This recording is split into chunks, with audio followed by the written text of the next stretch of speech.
The night was heavy with rain, the kind that blurred headlights and erased footsteps.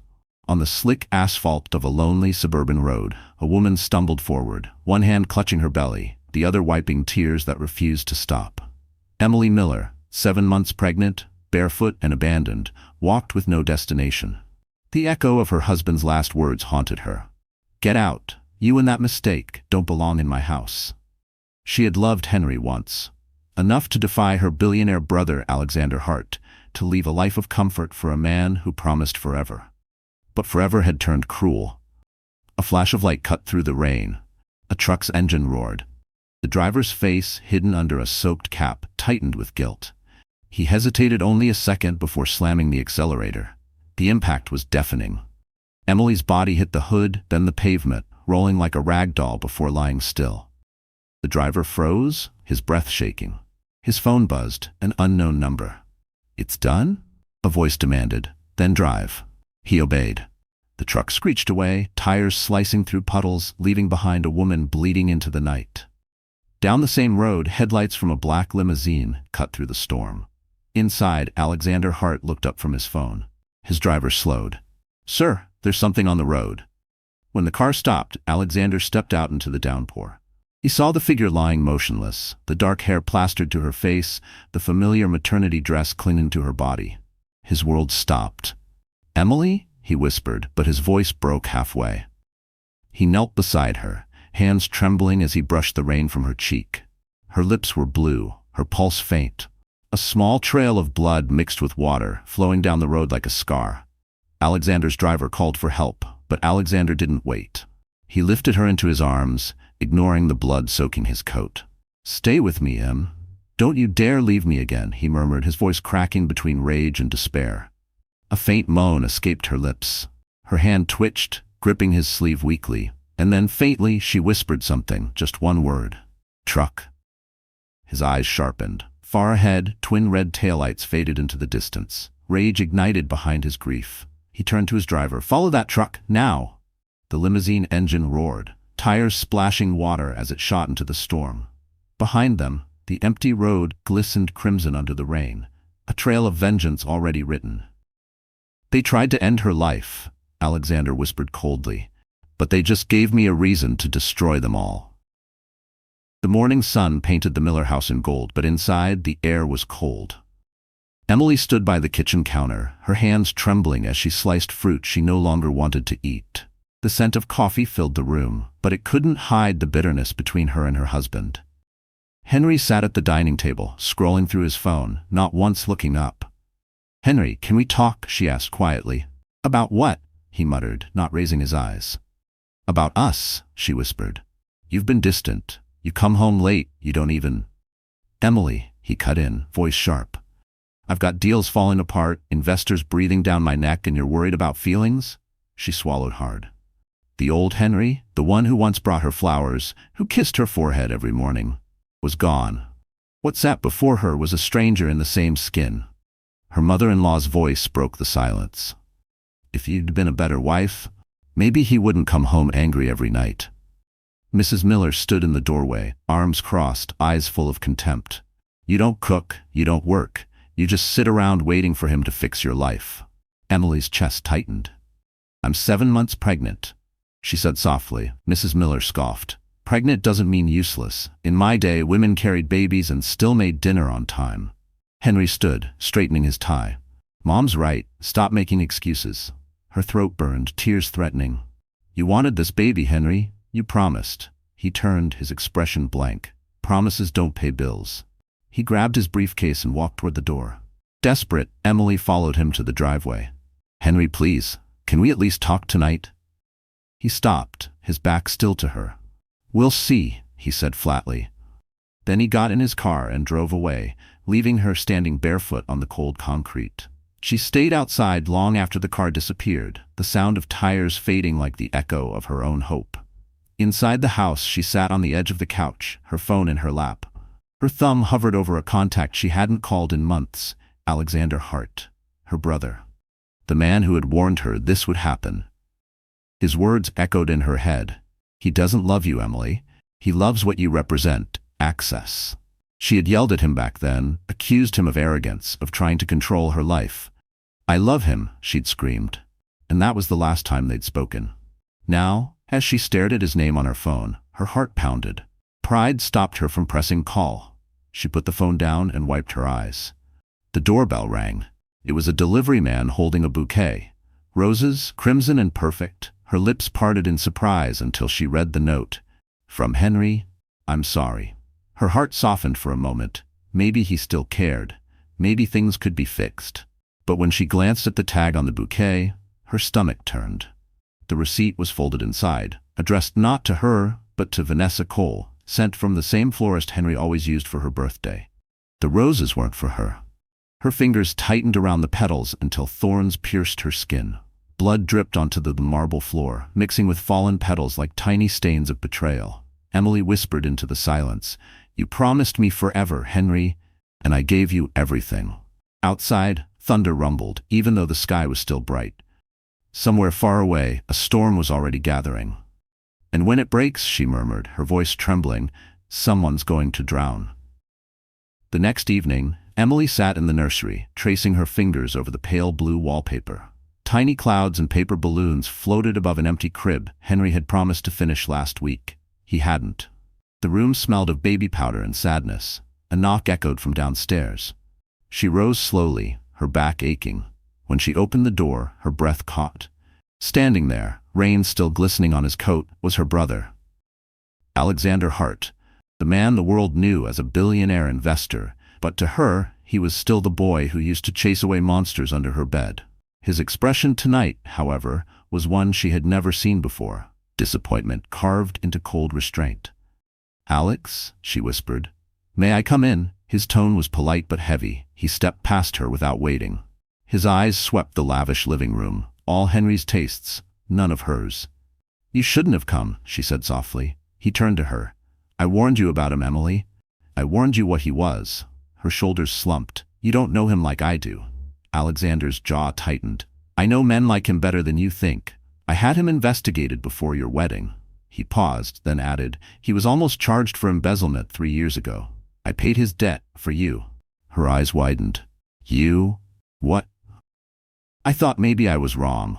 Maybe love could change him. But it didn't." She shook her head, refusing to believe. "He's been under pressure. The business, his mother, his mistress." Alexander interrupted, voice sharp as glass. The room fell silent. Emily's breath hitched. "That's not true." He pulled a tablet from his coat pocket, swiping to reveal photos. Henry at a restaurant, laughing with a young woman in a red dress, Vanessa Cole, their hands intertwined, lips dangerously close. Her knees gave out, and she sank onto the couch. "No, Henry wouldn't." Alexander crouched beside her. His tone softened. "I didn't come here to hurt you. I came because I still love you, Em. But you need to leave this house. Tonight." Tears blurred her vision. "You think I can just walk away? I have nowhere else to go." "You have me," he said firmly. "Always." She looked at him, voice breaking. "You didn't call me for months, Alex. You didn't even come to the doctor appointments." He hesitated. Guilt flickered in his eyes. "Because I couldn't watch you destroy yourself. I thought you'd realize who he truly was before he broke you." Her lips trembled. "Well, it's too late now." Alexander exhaled deeply. "Then at least protect your child. I'll send my driver tomorrow. Pack what you can." He stood, but Emily caught his sleeve. "Please, don't do anything rash. He'll change. I can fix this." Alexander looked down at her, the same way he once looked at their mother's grave, with helpless sorrow. "You can't fix someone who doesn't think they're broken." He touched her cheek gently. "When the truth finally hurts enough, call me." Then he turned and walked into the rain, leaving her in silence. As the front door closed, Emily clutched her belly, whispering to the child inside, "He's wrong, baby. Daddy still loves us. He has to." But outside, through the curtain of rain, a pair of headlights flashed briefly, a black sedan idling at the corner. Someone inside was watching the house.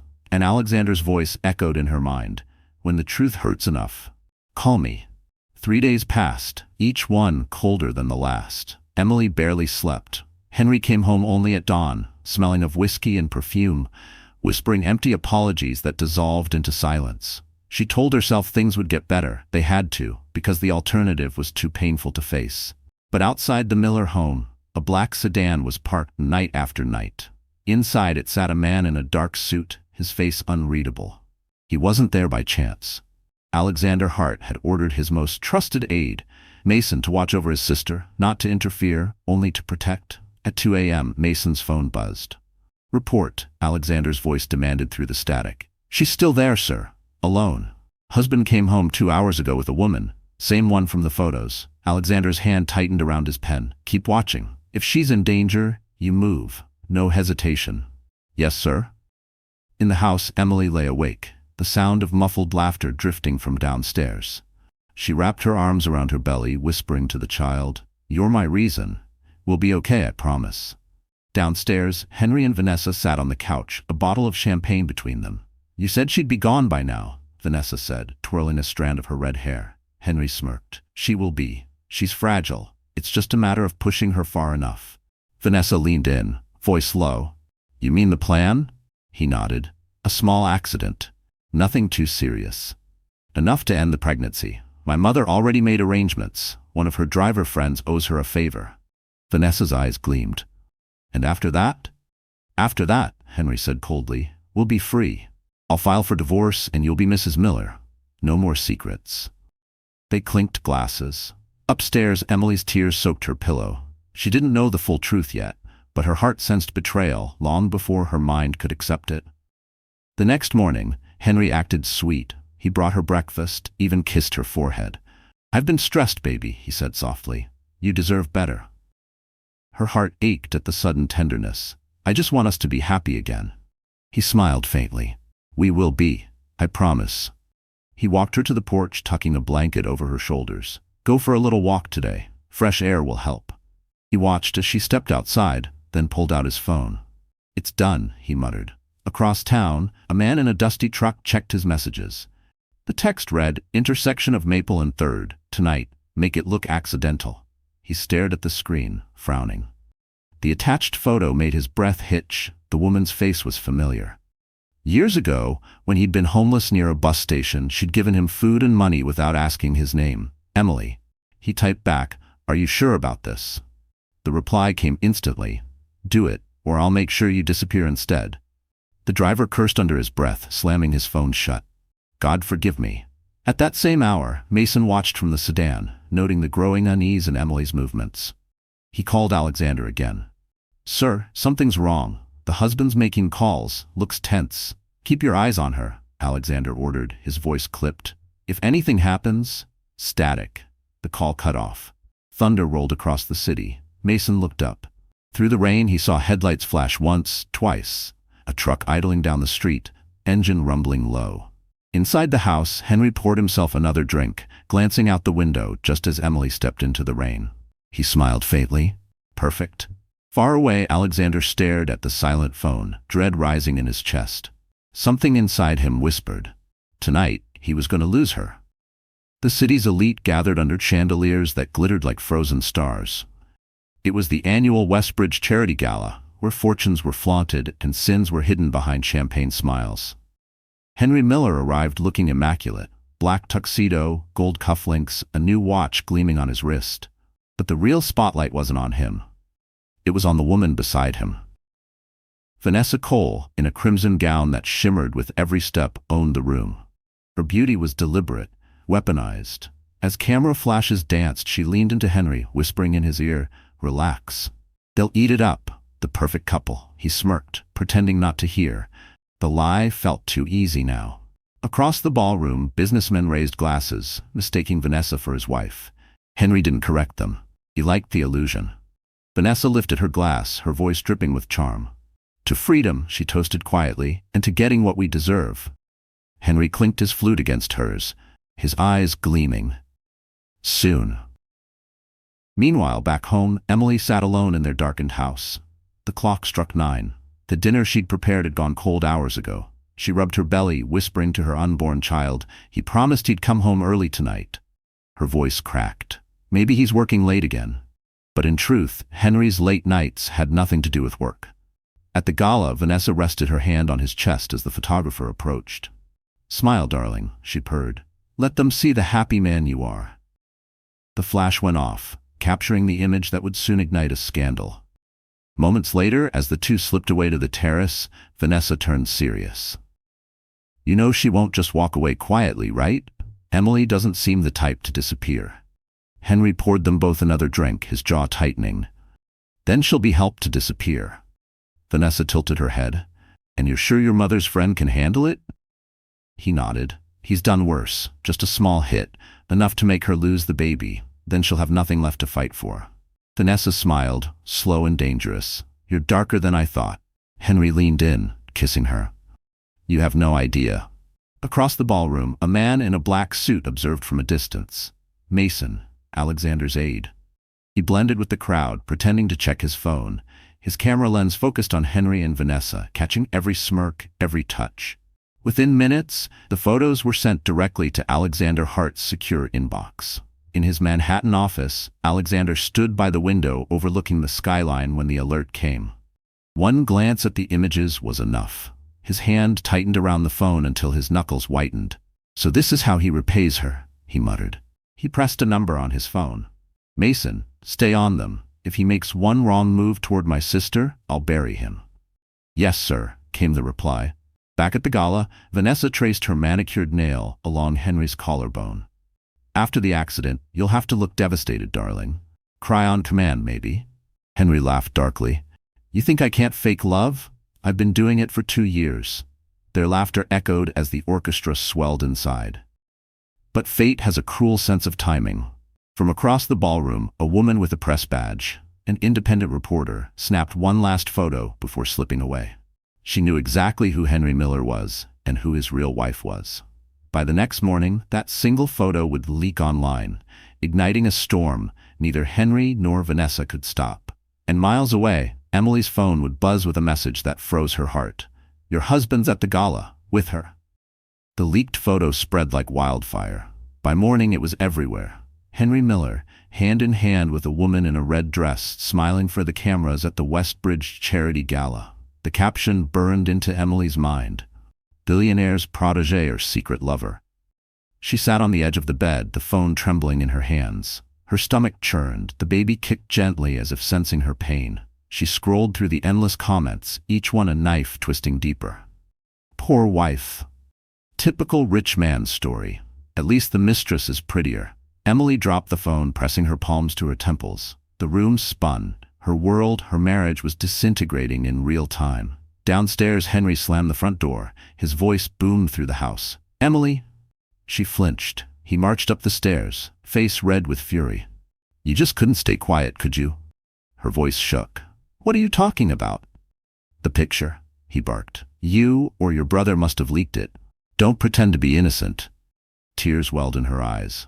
"I didn't even know you were there, Henry. You told me you were at a business meeting." He laughed coldly. "Don't turn this around on me. You've embarrassed me. You've ruined my name." "You did that yourself," she cried. "With her."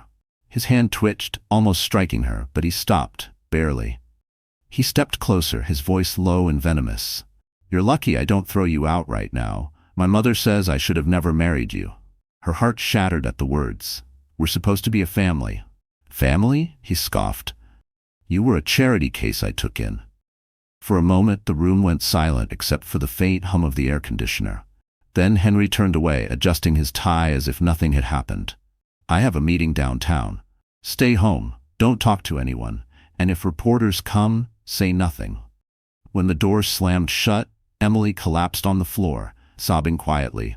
Hours later, Henry met Vanessa in a dim parking garage. She was waiting inside his car, legs crossed, a cigarette glowing between her fingers. "You handled the wife?" she asked. He exhaled sharply. "She's done, broken. It won't be long now."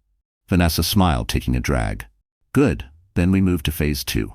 Henry frowned. "Phase 2? She reached into her purse and handed him a folded envelope. Inside was a photo of a middle-aged man with tired eyes. "This is Kyle Dempsey, my uncle's old driver. Your mother knows him. He owes a lot of money. We give him a job, an easy one." Henry's pulse quickened. "What kind of job?" "An accident," she said simply. "Something small, scare her. Enough stress and—" She drew her finger across her throat. Problem solved. He hesitated, but greed dulled his conscience. "And no one will suspect?" Vanessa grinned. "Of course not. It's just bad luck." He nodded, already convincing himself. Fine. Tell him I'll pay in cash. Meanwhile, across the city, Mason sat in his car outside a cafe, updating Alexander. She's not answering her phone, sir. The husband's been meeting someone. Vanessa Cole. I followed them to a garage. Send me the location, Alexander said coldly. I'll handle it. That night, Kyle Dempsey received a text. Tomorrow night, 10 p.m., Maple and 3rd. Make it quick. He stared at the message, palms sweating. He muttered, I owe her, but I owe them too. As thunder rolled in the distance, Kyle started the truck, his reflection trembling in the rain-slick windshield. And somewhere in the city, Alexander Hart opened his laptop and froze, because the name Kyle Dempsey had just appeared in an old file marked Security Termination, Reason, Theft. The night was colder than usual, a stillness before the storm. Emily stood by the window, staring at the rain tapping against the glass. Her reflection looked nothing like the woman she used to be, pale, exhausted, and hollow-eyed. Somewhere between love and survival, she had lost herself. The front door slammed downstairs. Heavy footsteps echoed through the house. Henry was home. She straightened her dress and wiped her tears, forcing a smile. Maybe if she was gentle, if she just tried once more, things could still be saved. Henry, she greeted softly as he entered, his tie loosened, eyes glassy from alcohol. He didn't respond. Instead, he threw his jacket onto the floor and poured himself a drink. You've been talking to your brother again, haven't you? Her heart skipped. No, Don't lie to me, he roared. He's been sniffing around. My contacts in the city told me someone's been asking about me, about my finances. I didn't know anything. She whispered. Please, Henry, I haven't seen Alex in months. Henry laughed bitterly. You think I'm stupid? You think I don't know he's been spying on us? He's just worried about me, she said, voice trembling. Worried? Henry sneered. You mean controlling. He's been trying to ruin us since the wedding. He stepped closer, his breath sharp with whiskey. Maybe that's what you want. Run back to your rich brother and live off his money again. Emily took a step back, instinctively shielding her belly. Henry, stop. You're scaring me. Good, he said flatly, because maybe fear will finally make you listen. Something inside her broke. All the humiliation, the loneliness, the silent nights, everything boiled over. You think this is love? She cried. You cheat, you lie, you treat me like garbage, and I still stayed. Not for you, but for this baby. Because I believed you could be better. Henry's face darkened. You should have left when you had the chance. Then, in one violent motion, he threw the glass across the room. It shattered against the wall, shards scattering across the floor. Emily flinched, clutching her stomach. Pack your things, he said coldly. You're leaving tonight. Tears blurred her vision. You can't mean that. I have nowhere to go. Not my problem. He opened the front door, rain blowing in. Get out. She shook her head in disbelief. Henry, please, it's raining. I'm pregnant. Then walk faster. The words cut deeper than any slap could.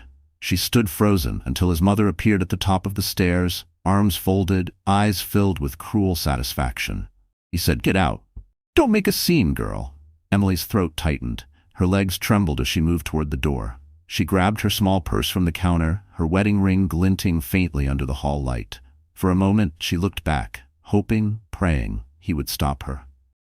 But Henry turned away, pouring another drink. She stepped into the storm, the wind howling against her face. The cold hit her instantly, soaking her thin dress. Her shoes slipped on the wet pavement, but she kept walking, one hand on her belly. Behind her, the door slammed shut. The sound echoed like a final verdict. Inside, Henry stood by the window, watching her disappear into the rain. His mother whispered, It's done.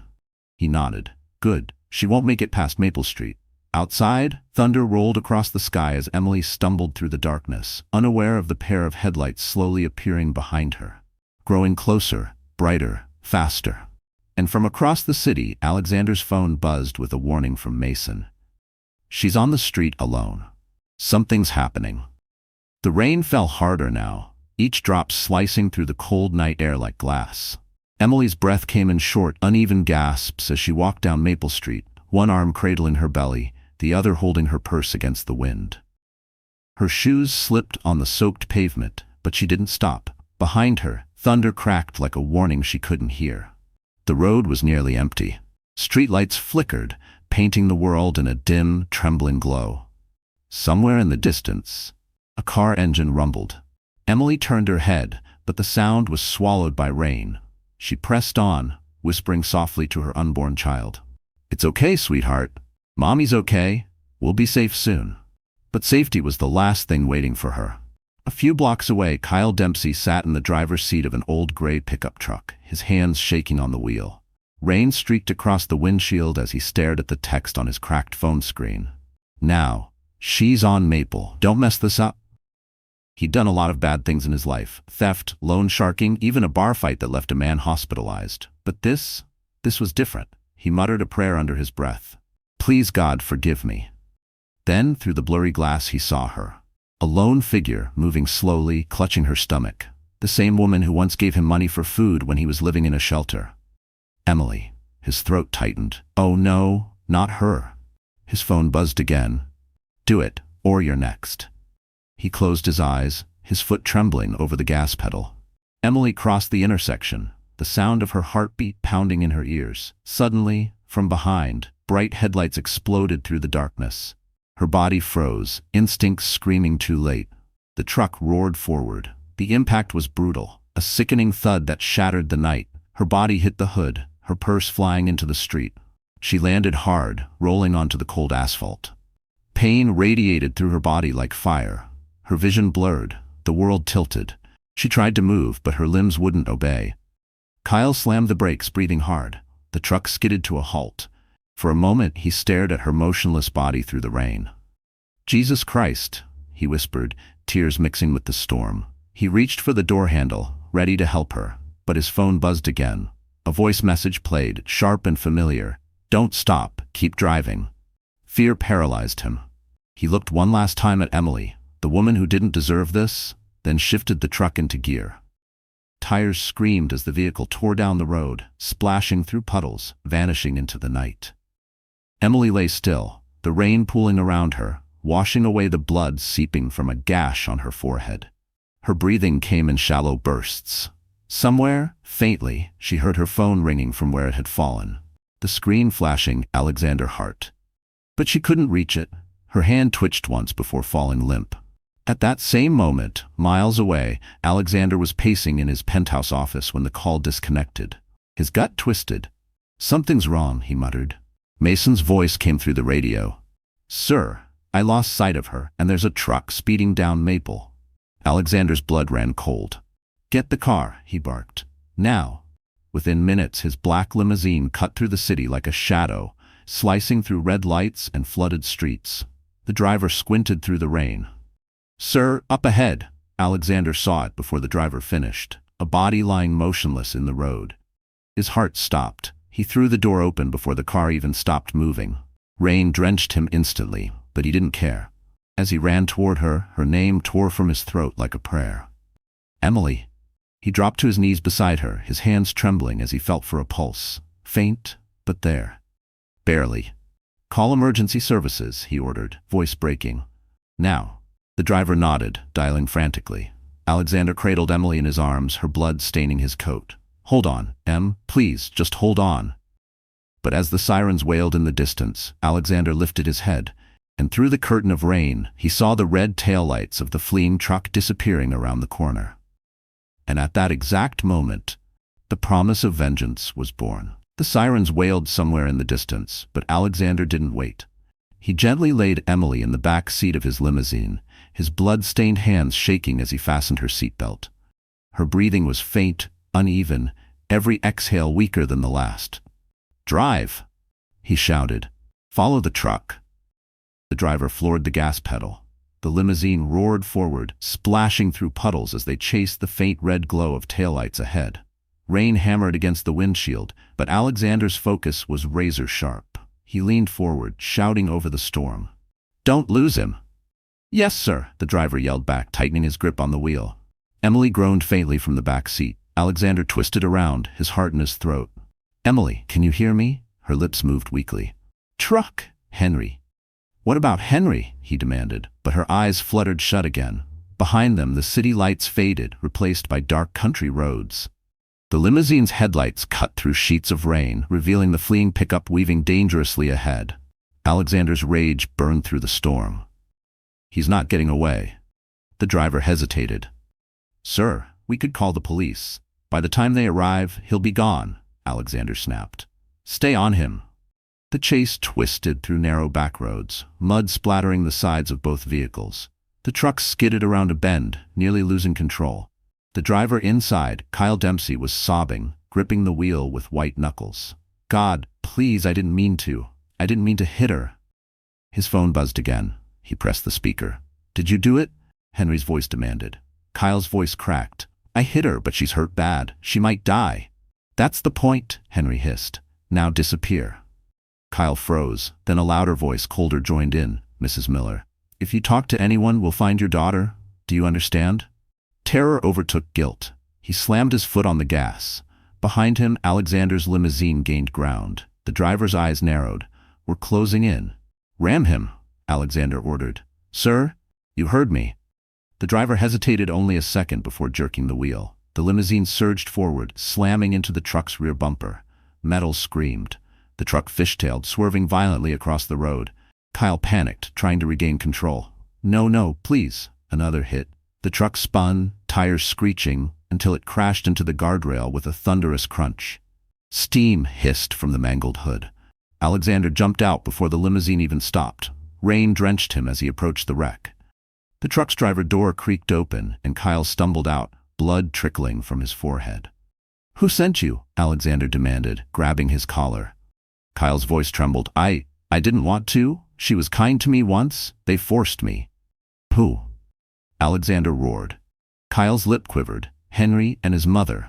They paid me. Alexander froze, the words slicing through him like glass. Henry? Kyle dropped to his knees, sobbing. Please, I didn't mean to kill her. Then pray she isn't dead, Alexander said coldly. He turned to his driver. Call the police. Get an ambulance for this man, but keep him alive. He's going to testify. Mason arrived moments later in a second car, his coat soaked through. Sir, the paramedics are on their way. How's your sister? Alexander glanced toward the limousine. Through the window, Emily's pale face was barely visible. The sight shattered something inside him. He clenched his jaw. If she doesn't make it, Mason, I'll burn that family to the ground. Lightning flashed, illuminating his face, no longer grief-stricken, but hardened, vengeful. He looked back at the wrecked truck, his voice low, almost a whisper. Tonight they tried to end my bloodline. Tomorrow, I'll end theirs. And as the first siren lights reflected off the rain-soaked road, Alexander Hart made a silent vow. Henry Miller would pay for every drop of blood spilled on this asphalt. Alexander sat in the cold, fluorescent-lit conference room like a man waiting for a verdict. Rain pattered against the window, but it could not wash the chase from his bones. Mason rewound the footage again, pausing on frames that made his stomach turn. The truck's hood crumpled, glass spidered, and the pickup lay bent against the guardrail, steam rising in the rain. Kyle Dempsey sat across from them, hands raw, eyes rimmed red. He smelled of smoke, and his clothes hung loose. No one spoke at first. Alexander watched him quietly, measuring a man who had been pushed into something monstrous. Talk, Alexander said. Start at the beginning. Kyle swallowed. I needed money, he admitted. I owed debts. People don't ask questions when they hand you cash. It was supposed to be a scare, not to hurt her. Mason leaned forward, pen ready. Who gave you the job? Kyle looked at his knees. A woman named Rosa. She works for Mrs. Miller. She showed me photos, told me when she walked, gave me cash. His voice broke. They said, keep quiet, don't stop, don't look back. Who paid you? Mason asked. Cash, Kyle said, dropped at a deli. Burner phone. I drove. Then the call. They told me to go. They said if I hesitated, they'd make sure I disappeared. Alexander felt a cold coil settle in his stomach. Names, he said, voice quiet but sharp. Say them. Kyle closed his eyes. Henry, he whispered, and Mrs. Miller. They told me. The confession spilled out then, halting, frantic, until the room filled with it. The burner phone numbers, cash envelopes, the exact time. Kyle described the last call, Henry's voice calm, precise. Do it tonight, he said. Make it look like an accident. Mason flicked the recorder on, capturing every trembling syllable. Alexander watched the man sob, heard the way guilt broke him. This was a confession that could be used in court. Give it to the detectives, Mason said. File it. Alexander nodded. Yes. His voice was steel. Everything. The call logs. The burner. The truck. Lock it down. No leaks. We need a chain of custody. Kyle wiped his face, trembling. I didn't want this, he cried. I swear. Then tell it all, Alexander said. Sit with the detectives. Give names, sign statements, tell them the truth. Outside, police radios crackled. The hospital hummed. A world away, a silhouette watched, phone to ear, voice urgent. He's talking. Move now. The chase had opened a door. Alexander realized the moment the man admitted the names. This was no longer only about saving Emily. This was about bringing down the people who had tried to end her. Mason moved quickly, already copying files to a secure drive. We'll hand this to detectives, he said, but quietly, and we'll lock down every trace. Alexander stared at Kyle, then at Mason. No one destroys my family and gets away with it, he said, each word carefully slow. Not while I'm breathing. Kyle nodded, broken. I'll tell them. I'll do anything. Alexander let the promise hang in the air. Fent then reached into his coat and handed Mason a card. Contact my people, he instructed. Secure witness protection and put a tail on Mrs. Miller. She will try to run. Mason understood, eyes steady. Consider it done. Alexander left the room briefly, breathing in the hospital air. His mind was a machine of plans. When he returned, his voice was cold, resigned, and utterly certain. Start with Henry, he said. Then Mrs. Miller. Then anyone who touched this plot. No exceptions. Mason nodded. By noon, the picture from last night had become an accusation. Social feeds flooded with the same snapshot. Henry Miller arm in arm with Vanessa Cole, both leaning into a practiced, scandal-ready smile beneath the gala chandeliers. The headline on a gossip aggregator read, Billionaire's wife ignored while husband parties with protege. Comments stacked like flint, sympathy, bile, assumptions. The narrative formed before Emily could breathe. Emily woke to the alert tones and stared at the screen. Every new notification, another splinter in her chest. She had expected hurt, maybe anger. She did not expect the tide of whispered judgments that followed a single photo. Friends messaged, coworkers called with awkward condolences. A distant cousin sent an emoji and a terse, awkward text implying Emily had made poor choices. Shame, sharp and immediate, crawled up her throat. Downstairs, Henry watched his phone with a smugness that never touched his eyes. In his mind, he had crafted a performance. Disaster victim turned grieving husband. He rehearsed interviews while his mother polished silver, arranging the optics of loss. We must control the story, Mrs. Miller said, practiced calm, masking a predator's hunger. Henry nodded like an actor taking direction. Henry called a local entertainment channel, fabricating a narrative of shock and sorrow. He staged a carefully edited clip, himself standing outside the hospital at dawn, speaking with trembling voice about the tragic accident. He cried on cue, staring at cameras while a producer fed him the right pauses. The channel, eager for a sensational clip, ran it with breathless voiceover.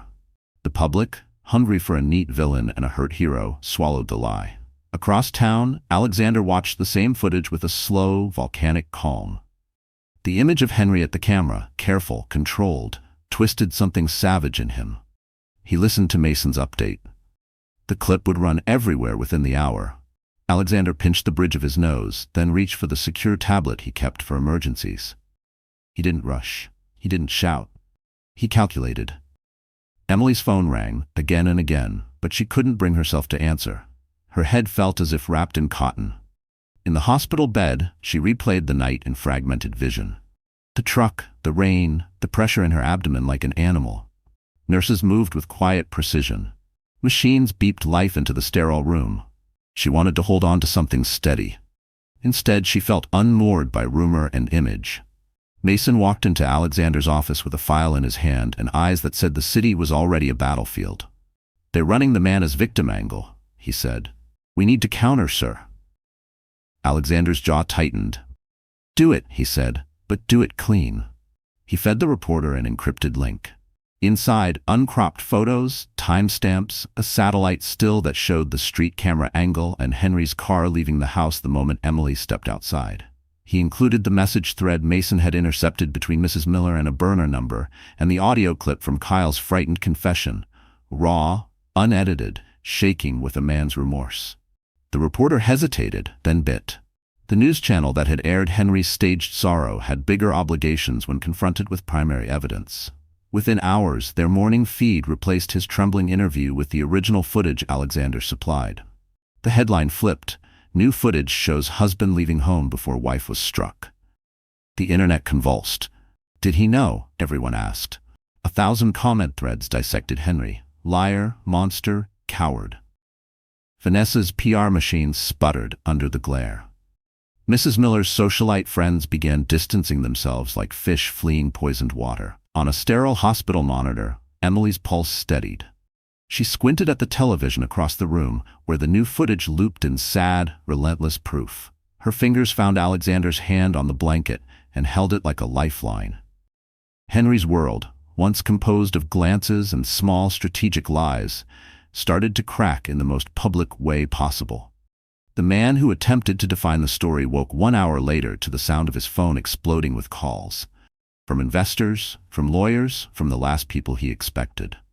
As the camera cut to a live feed from a courthouse steps microphone, Henry's practiced sorrow hardened into panic. He mouthed words no one heard and ran for the front door, but outside, in a car idling in the rain, a different kind of law was already moving. Alexander's file had become a public blade. Across town, a familiar burner phone flashed with a single text. "They've published it. You need to disappear." The world shifted overnight. The video Alexander leaked spread faster than wildfire, tearing Henry's carefully built facade apart. Every major network replayed the same haunting footage. Henry's car leaving the driveway just moments before the crash, the timestamp matching the very minute Emily was struck. And then, worse. Grainy CCTV footage from a streetlight camera showing Henry watching from a distance as Emily's body lay motionless in the rain. By dawn, the internet had made its judgment. Justice for Emily trended globally. Sponsors dropped Henry's firm, clients pulled contracts, and his inbox flooded with threats and hate. For the first time in his life, Henry wasn't the man in control. He was the monster in every headline. Inside his penthouse, Henry hurled his phone across the room. "Who leaked that footage?" he shouted, pacing like a caged animal. Vanessa sat by the window, a silk robe draped around her, sipping coffee with unnerving calm. "Relax," she said. "The public forgets quickly. A new scandal will bury yours in a week." Henry turned on her, veins bulging. "You think this is a joke? They're calling me a murderer." Vanessa smiled faintly. "If the shoe fits," he grabbed her wrist, squeezing hard. "Watch your mouth." Her eyes flashed. "Careful, darling. Cameras have a way of turning back on their owners." She slipped free, leaving him trembling with fury. Meanwhile, at St. Augustine Hospital, Emily's room was filled with the soft hum of machines. Alexander stood by her bedside, watching the rhythmic rise and fall of her chest. She hadn't woken yet, but the doctor said she was stable, for now. He brushed a damp strand of hair from her forehead, whispering, "You're safe, Em. They won't touch you again." Mason entered quietly, holding a tablet. "Sir, you should see this." On the screen, new footage appeared, security camera angles the police hadn't reviewed yet. A corner store camera captured a moment the world hadn't seen. Henry's car idling across the street after the impact.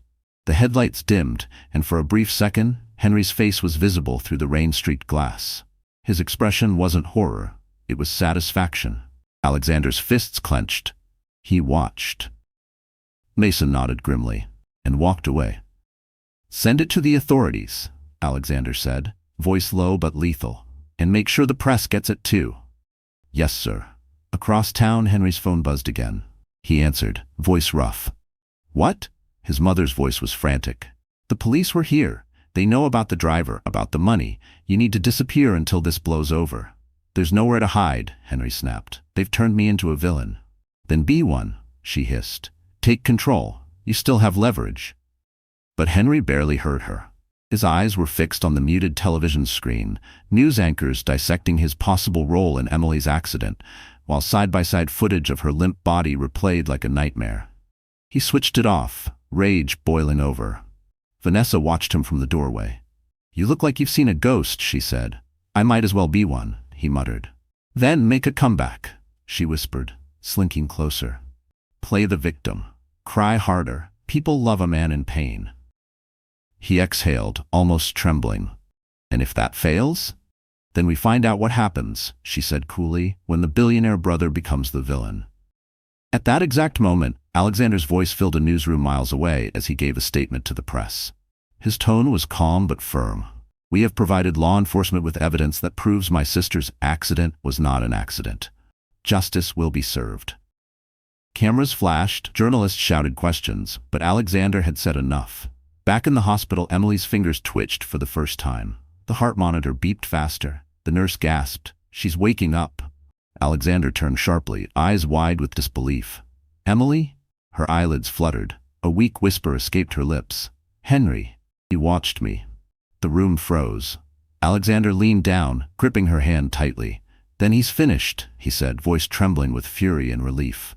Outside the hospital, a shadow moved by a black car window. Vanessa watching with a cold smile, dialing a new number. "He's alive. It's time to finish this." Morning sunlight filtered through the blinds of Alexander's office, slicing across stacks of legal documents and half-empty coffee cups. He hadn't slept in 48 hours. The chaos outside was growing. Reporters camped at the hospital, news trucks circling his building like vultures. But inside, the world had gone quiet, suspended between fury and control. Mason entered carrying a thick folder, its edges worn. "Sir," he said, setting it down gently. "We found something in your sister's old files from the wedding archives." Alexander didn't look up. "What is it?" Mason opened the folder and slid out a sealed envelope. The handwriting across it was unmistakable. Emily's. In faded ink it read, "Prenuptial agreement witnessed by Alexander Hart." Alexander froze. "I signed this?" Mason nodded. "Before she married Henry, you made sure it was legally binding." He took a slow breath and tore open the seal. Inside, the contract was intact, signed by Emily, Henry, 2 witnesses, and his own signature at the bottom. But one clause, buried deep on page 9, made his heart pound. If either spouse engages in infidelity, fraud, or intentional harm toward the other, all shared assets, investments, and future earnings shall transfer in entirety to the injured party. Alexander's jaw tightened. Intentional harm. The words felt electric. "Exactly," Mason said. "If we prove he orchestrated that accident, everything Henry owns, his company, his accounts, his properties, will legally become Emily's." Alexander's lips curved into the faintest smile. "Then we won't just ruin him, we'll erase him." Across the city, Henry sat slumped in his penthouse, the once pristine skyline now clouded with his own downfall. Empty bottles littered the floor. His phone wouldn't stop buzzing. Vanessa paced nearby, restless. "Stop pacing," he muttered. She ignored him. "They're saying your assets are frozen." The bank called again. "If this goes to court, you'll lose everything." Henry rubbed his face. "I'll fix it. I just need time." "Time?" she snapped. "You're out of time, Henry. The police have a confession. Your name's on half the money trail, and the press knows everything." He stood abruptly, slamming his fist on the counter. "I built this life from nothing. I'm not letting some rich brother take it away." Vanessa crossed her arms. "Maybe you should have thought of that before you tried to kill your pregnant wife." He glared at her. "Watch it." She smirked. "You think I'm afraid of you? I know exactly what you've done, and if you go down, I'm not going alone." He grabbed her arm. "You wouldn't dare." "Wouldn't I?" she hissed. Before he could respond, his phone buzzed. Unknown number. He answered. "Mr. Miller," a voice said smoothly, "this is Richard Vale, counsel for the Hart family. We've reviewed the prenuptial agreement you signed before your wedding. You're aware of Clause 9? Henry's face went pale. "What are you talking about?" "The clause that transfers your assets in the event of intentional harm." "What? No, that's ridiculous. It wasn't meant. It was signed, witnessed, enforceable. The board of your company has already been notified." Henry's voice cracked. "You can't do this." Alexander's voice came on the line, calm but cutting. "I already did." The phone slipped from Henry's hand, crashing to the floor. Vanessa's smirk faded. "What did he say?" Henry stared at her blankly. "Everything's gone." Back at the hospital, Alexander folded the contract neatly, sliding it into his coat pocket. Emily slept peacefully beside the window, a pale glow softening her face. He whispered, "You may have lost your love, Em, but you're about to take back your power." Mason stepped closer. "Should I send the papers to the press?" Alexander shook his head. "Not yet. Let him drown first, then we'll show them the shark that bit him." Across the city, Henry tore through his office safe, only to find it empty. Every account number, document, and asset quietly transferred overnight into the name Emily Hart. The steady beep of the heart monitor was the only sound in the hospital room. Alexander sat beside Emily's bed, exhaustion carving shadows under his eyes. For 2 days, she had drifted between life and death, her breathing shallow, her skin pale. The doctors said the baby might not have survived the trauma, but they wouldn't know for sure until the next scan. Those words haunted him more than anything else. He had built empires, crushed competitors, outsmarted the cruelest men on Wall Street. But none of it mattered when he looked at his little sister lying broken before him. For the first time in years, Alexander Hart felt powerless. "Doctor." Chen entered quietly, holding a tablet. "Mr. Hart," he said, voice gentle, "we're ready to run another fetal scan. There's a small chance we might detect cardiac activity." Alexander stood immediately. "Do it. Whatever you need." Nurses moved efficiently, adjusting wires and screens. Emily stirred faintly as the gel spread across her stomach. Alexander held her hand, whispering, "Stay with me, Em. Don't give up yet." The room was tense. The ultrasound technician moved the probe, searching for signs of life. For a long moment there was only static, a hollow silence that made Alexander's heart sink, and then a faint sound broke through. Thump, thump. It was soft at first, uncertain, then it grew stronger. Thump, thump. Dr. Chen's lips curved into the smallest smile. "We have a heartbeat." Alexander's eyes filled instantly. He pressed his forehead against Emily's hand, his voice trembling. "You did it, Em. You both did." Emily's eyelids fluttered, her voice barely a whisper. "He's okay?" "He's perfect," Alexander said. "He's fighting, just like his mother." Tears slipped down her cheeks. "I thought I lost him." "Not while I'm here," he promised. Across town, Henry watched the same hospital on television, reporters crowding the front gate. He sneered as one headline scrolled across the screen. "Miracle recovery. Emily Hart and unborn child survived tragic attack." Vanessa leaned against the doorframe. "So she's alive?" she said coolly. Henry's jaw tightened. "Barely. But if she talks, if she remembers—" "She will," Vanessa interrupted. "And when she does, you're finished." Henry glared at her. "You think you're better than me?" She smirked. "I think I'm smarter. You were supposed to end this clean. Instead, you turned it into a circus."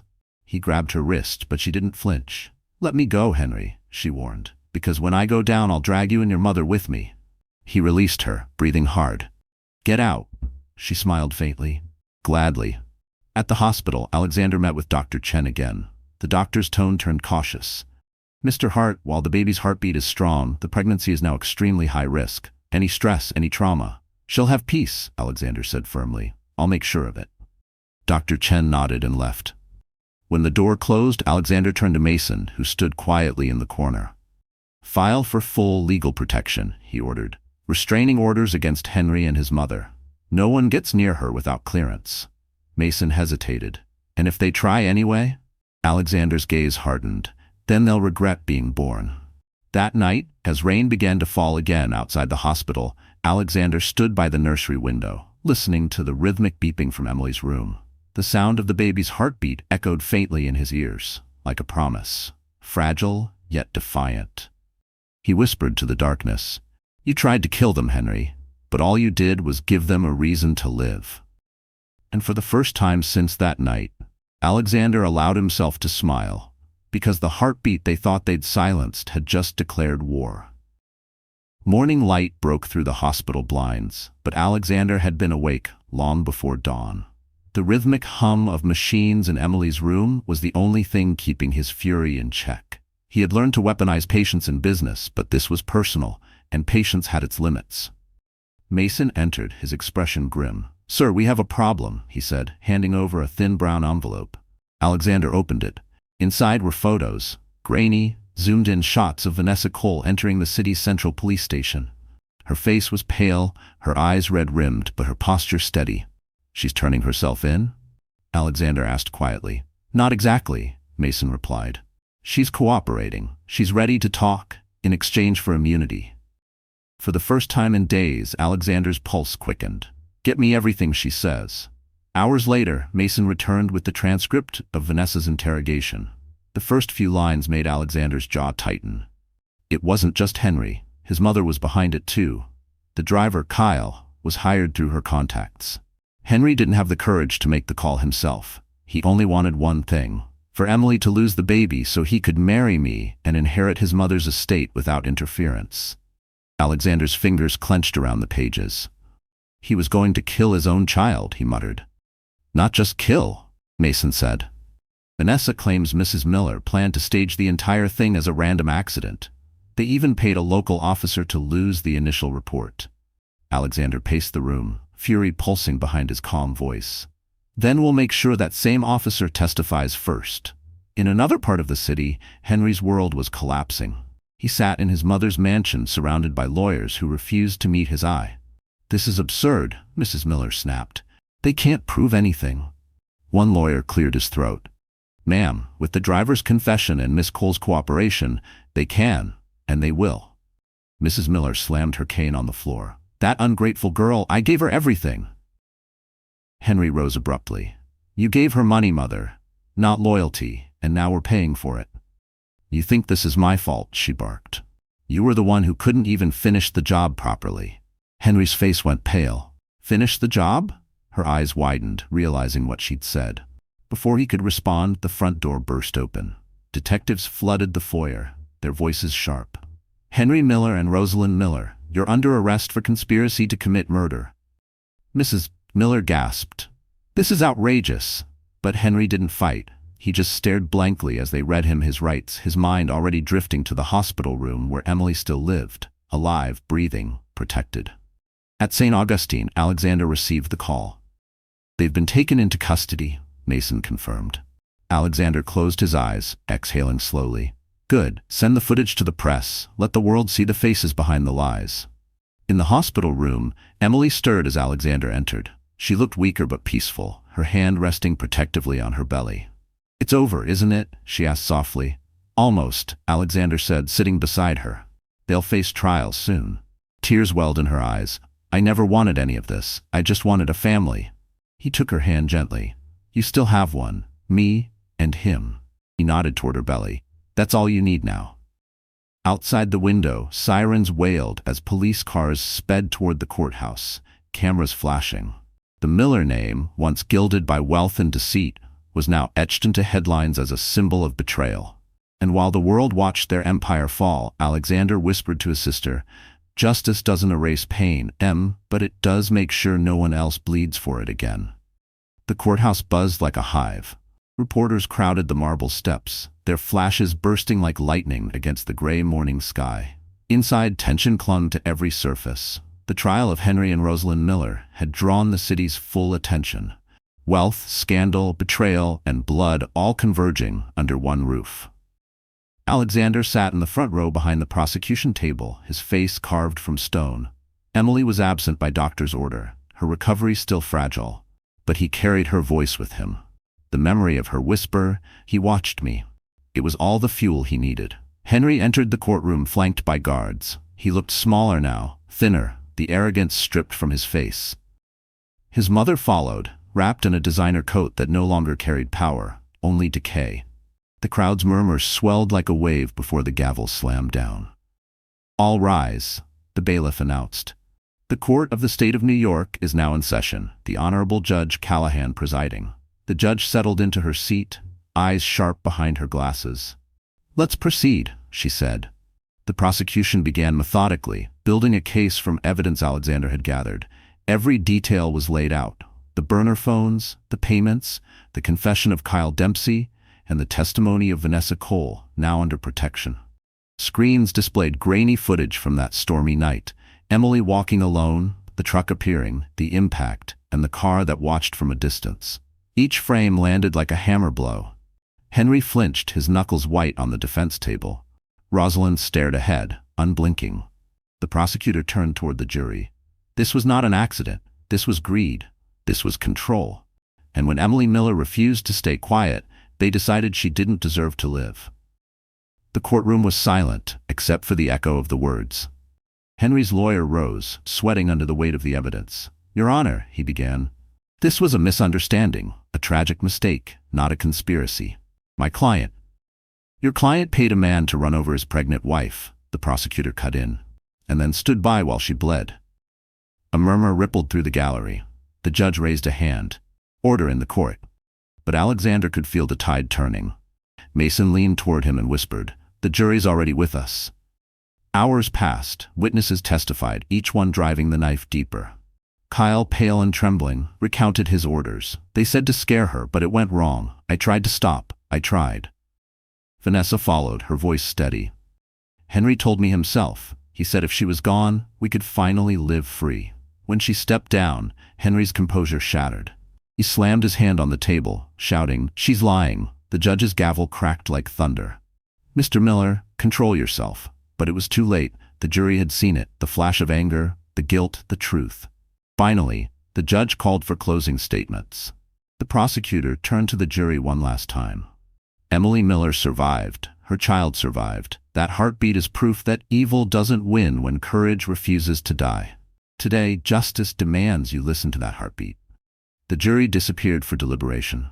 38 tense minutes later, they returned. The foreman stood, paper trembling in his hand. "We find the defendants guilty on all counts." A roar of whispers filled the courtroom. Rosalind collapsed into her chair, sobbing. Henry stood frozen, his lips trembling, his world dissolving before his eyes. The judge's voice cut through the noise. "Henry and Rosalind Miller, you are hereby sentenced to life imprisonment without parole." Alexander rose slowly, every muscle taut with restrained emotion. For the first time, he allowed himself to breathe. Outside, cameras flashed as officers led the Millers away in handcuffs. The crowd shouted questions, but Henry kept his head down, his eyes hollow. And from across the city, Emily watched the verdict live from her hospital bed. Her hand resting on her belly, tears falling as she whispered, "It's over, we're finally free." 2 months passed. The world had moved on to newer scandals, but for Emily Hart, every day still felt like waking from a storm. The bruises on her skin had faded, yet the ones on her heart lingered. The hospital had released her into Alexander's care, and now she lived in his penthouse overlooking Central Park. A fortress of glass and silence. The nursery next to her room was ready. Soft blue walls, a white crib, shelves filled with plush toys Alexander had personally ordered. He'd spared no expense, but Emily rarely stepped inside. The room still felt like a dream she wasn't sure she deserved. This morning she stood by the window, watching the world below move as if nothing had happened. Her hands rested on her belly, which had grown noticeably larger. The baby kicked, a small but powerful reminder that life refused to surrender. She smiled faintly through tears. Alexander entered quietly, holding 2 mugs of tea. "You're awake early," he said. "Couldn't sleep?" she replied. "The news keeps playing that footage of them being taken away. I wish they'd stop." He set the tea on the table and joined her by the window. "They will. Soon enough. No one will remember their names." "But I will," she said softly. "I can still see his face when he told me to leave that night. I can still feel the rain and the headlights." Alexander looked at her with a mix of pride and sorrow. "You survived something no one should ever have to. That doesn't make you weak, Em. It makes you unstoppable." She turned to him. "Do you ever wonder if forgiveness is possible?" He hesitated. "Forgiveness is a luxury. Justice is a necessity." Her eyes searched his. "Then which one brings peace?" He didn't answer. Later that afternoon, Mason arrived with updates. "Sir, the Miller assets have been fully transferred. The estate, the business shares, everything now belongs to Miss Hart. The court approved the inheritance this morning." Emily blinked in disbelief. "Everything?" Mason nodded. "Everything."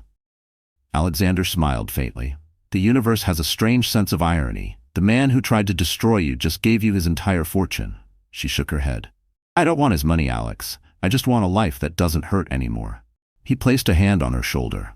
"Then use it for that. Start something new, something his shadow can't touch." That evening, as dusk fell, Emily sat in the nursery for the first time in weeks. The mobile above the crib spun slowly, playing a lullaby.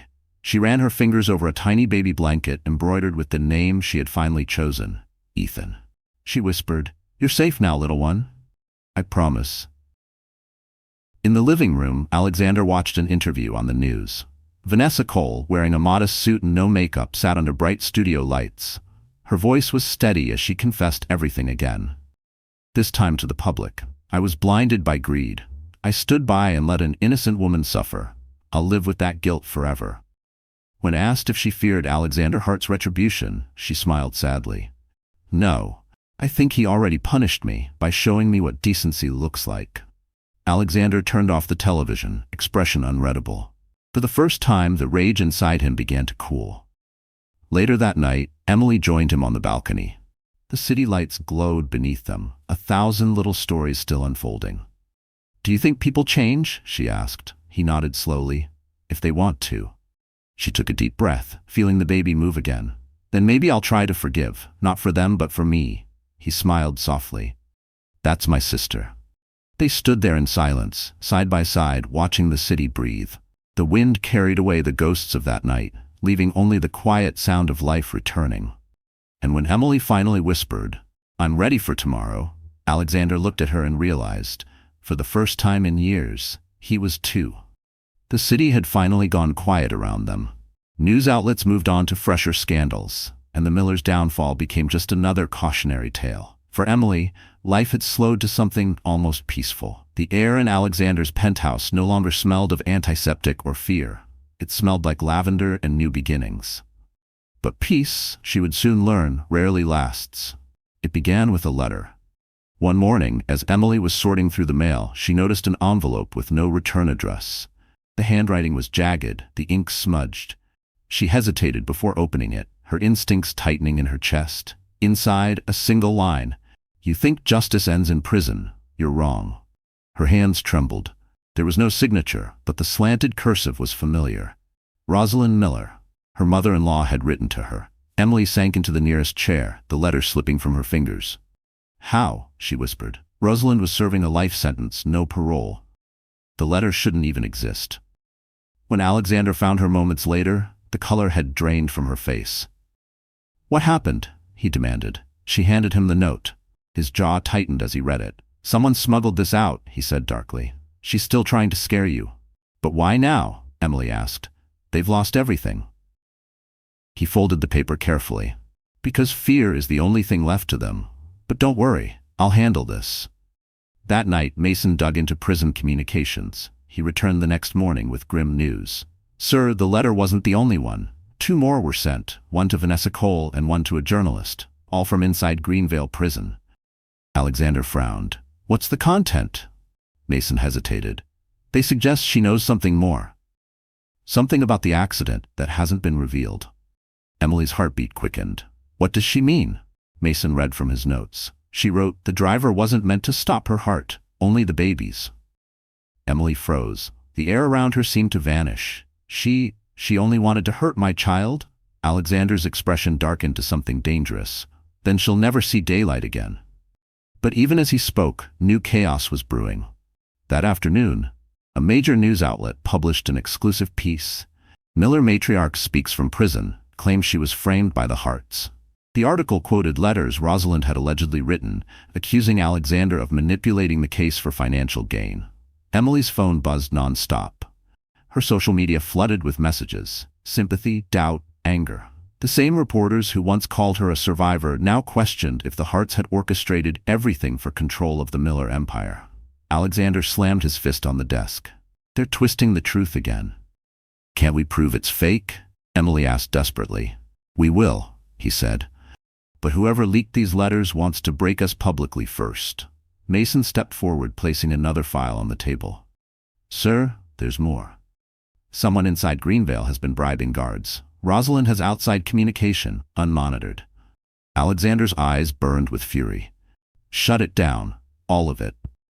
Meanwhile, across the city, Rosalind sat in a gray prison cell, sunlight cutting across her lined face. A smirk touched her lips as she whispered to the small radio hidden beneath her bunk. "Tell Henry the message was received." Static crackled. Then a male voice responded, low and cold. "He's ready." That night, as thunder rolled over Manhattan, Alexander stood by Emily's door, watching her sleep peacefully for the first time in weeks. He whispered, "No one will touch you again, Em. Not while I'm alive." But outside, in the rain-soaked alley across from the penthouse, a man in a black hood lifted his phone and snapped a photo of the window light glowing softly behind the curtains. And in the reflection of the glass, 2 figures could be seen, mother and son, united again by vengeance. The rain had not stopped for 3 days. Manhattan's skyline looked bruised beneath a curtain of thunderclouds, and with every rumble, Alexander's instincts screamed that something was coming. He wasn't wrong. Inside the penthouse, security had doubled. Mason's men monitored every camera feed, every street angle, yet unease lingered in the air like static before lightning. Emily sat on the couch, one hand resting on her round belly, her other tracing the rim of her teacup. "You keep looking out the window," she said quietly. "You think they'll come for us, don't you?" Alexander turned from the glass, his jaw set. "Rosalind isn't the kind of woman who accepts defeat, and Henry—" He paused, his voice tightening. "Henry never had the courage to act alone. He's dangerous now because he's desperate." "But he's in prison," Emily said, though her tone betrayed her doubt. Alexander shook his head. "Officially, yes, but money buys silence, and silence opens doors." Mason entered, phone in hand. "Sir, we've got confirmation. Rosalind's been transferred out of Greenvale." Alexander frowned. "Transferred where?" Mason hesitated. "She was scheduled for a court medical evaluation, but the van never arrived. 2 guards went missing. We tracked a stolen vehicle heading north." Emily's teacup shattered against the floor. "No?" Alexander's voice turned steel. "Get the car. We're locking down the estate." Moments later, they descended to the garage. The air smelled of rain and metal. Mason opened the rear door for Emily, but she froze mid-step, her eyes widening. Across the garage, the exit door creaked open, and a shadow moved inside. "Stay back," Alexander warned, stepping in front of her. From the darkness, a familiar voice spoke. "You took everything from me, Alex." Henry stepped into the light. His hair was longer, his face gaunt, eyes hollow but burning. The orange prison uniform was gone. He wore a stolen coat and gloves. He looked like a ghost carved out of rage. Emily gasped, her breath trembling. "Henry," he smirked, "still beautiful, still stubborn." His gaze dropped to her stomach. "And still carrying what should have been my legacy." Alexander's hand slid toward his jacket pocket, but Henry raised a pistol. "Don't. Not yet." Mason moved subtly, trying to circle behind him, but Henry saw. "I said don't move," he barked. The echo bounced off the concrete walls. "You don't have to do this," Alexander said evenly. "Walk away, Henry. The world already knows what you are. Don't make it worse." Henry laughed. The sound cracked and broken. "Worse? You ruined me. You took my company, my name, my freedom, and now you want my soul?" "You gave it away the night you tried to kill her," Alexander snapped. Henry's hand shook. "That was never supposed to happen. It was just supposed to be the baby, not her. But you had to get involved. You turned a mistake into a crusade." Tears streamed down Emily's face. "There was no mistake, Henry. You made a choice." He looked at her, and for one fleeting second, guilt flickered in his eyes. But it vanished as quickly as it came. "Maybe I did," he whispered. "And now I'll make another." He raised the gun. The next moments blurred. Mason lunging, Alexander grabbing Emily, the gunshot cracking like thunder. The bullet grazed Mason's shoulder as he crashed into Henry, knocking the weapon free. It clattered across the floor, sliding toward Emily's feet. Without thinking, Alexander kicked it away, then tackled Henry into the wall. The 2 men grappled, fists flying, years of hatred unleashed in raw silence. Henry slammed a punch into Alexander's ribs, but Alexander countered with a blow to his jaw. Blood splattered the cement. Emily screamed as Henry reached for a knife from his pocket. But before he could strike, Mason fired.